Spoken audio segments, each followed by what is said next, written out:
Abdullah Verachia is a faculty member at GIBS. He's with us to discuss more about what happened last week. Well, Miller's got to put the smiley face on shirt. He always is very good at promoting South Africa's brand.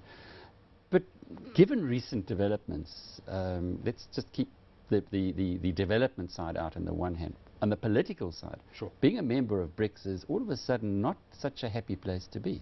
Sure. Good afternoon, Alec, and thanks for the invitation. I think there's a number of developments that have taken place recently, especially politically, and I think this obviously reflects the very different nature that these BRICS countries have, and you've got countries that are ideologically different, politically different political systems, and now coming together in a grouping and doing it, I think, as a creature of convenience. And so in the BRICS summits that I've been to, what I've seen is that the BRICS heads of state and the ministers of finance and even the business leaders tend to play within the swings that are familiar with them in the playground and tend to shy away from any of the contentious issues. And so you see the discussion that took place in Fortaleza last week was centered around three specific issues: around the new development bank, around the contingency reserve arrangement, and then around discussions and engagements between the export development agencies.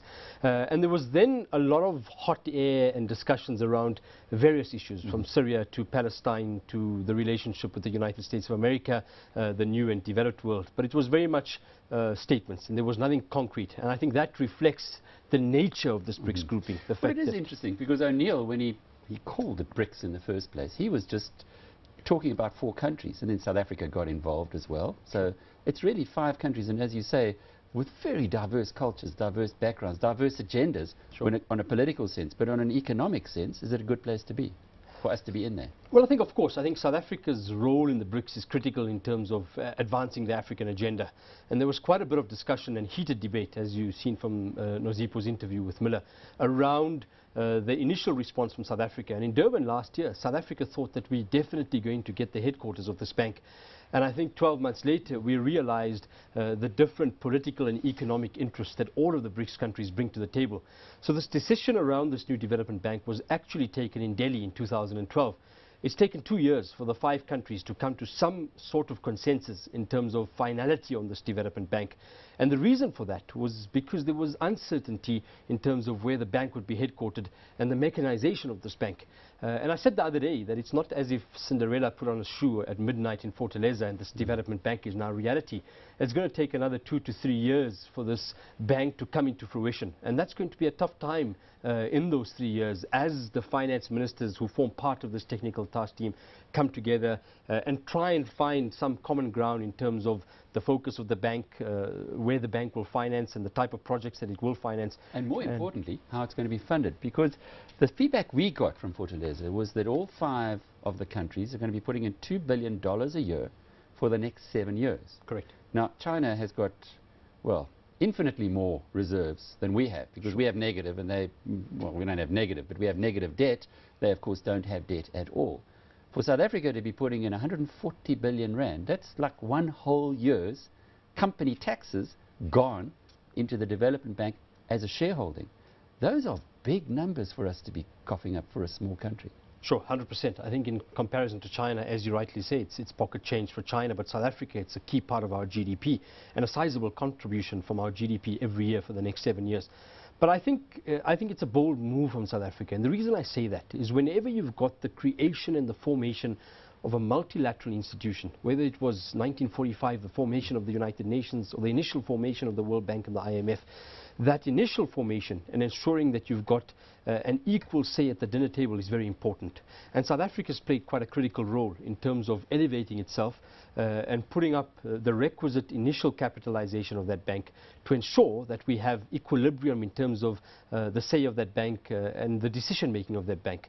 And so we've got equilibrium in terms of the initial shareholding of that bank. And I think that's important, because as we go down the line and as we see this increase in terms of the role of the BRICS and the importance of the new development bank, we'll always have that equilibrium that was initiated from the start. I get you, but in the IMF, for instance, the contributions that you make to the IMF and to the World Bank are in proportion to your GDP.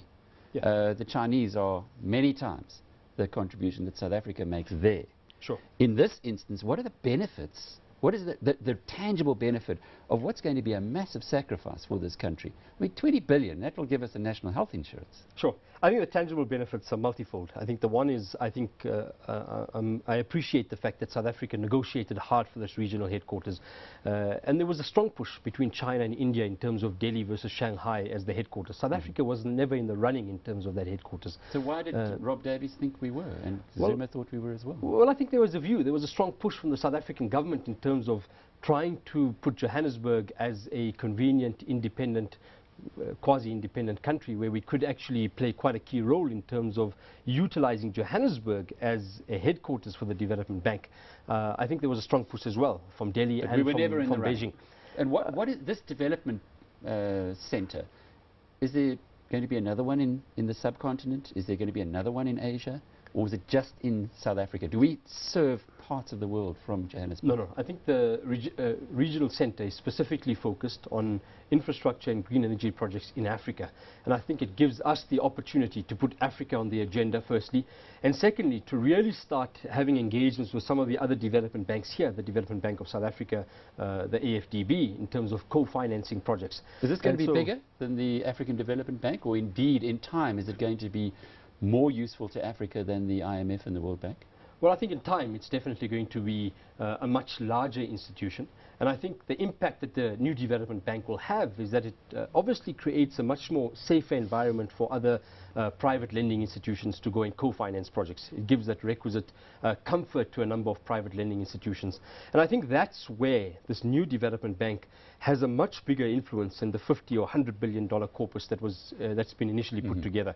It provides an opportunity for co-financing of infrastructure projects in a number of the BRICS countries and also beyond the BRICS countries. And that's the agenda going forward, is that as the corpus grows, the opportunity for financing projects beyond the BRICS countries will definitely be there.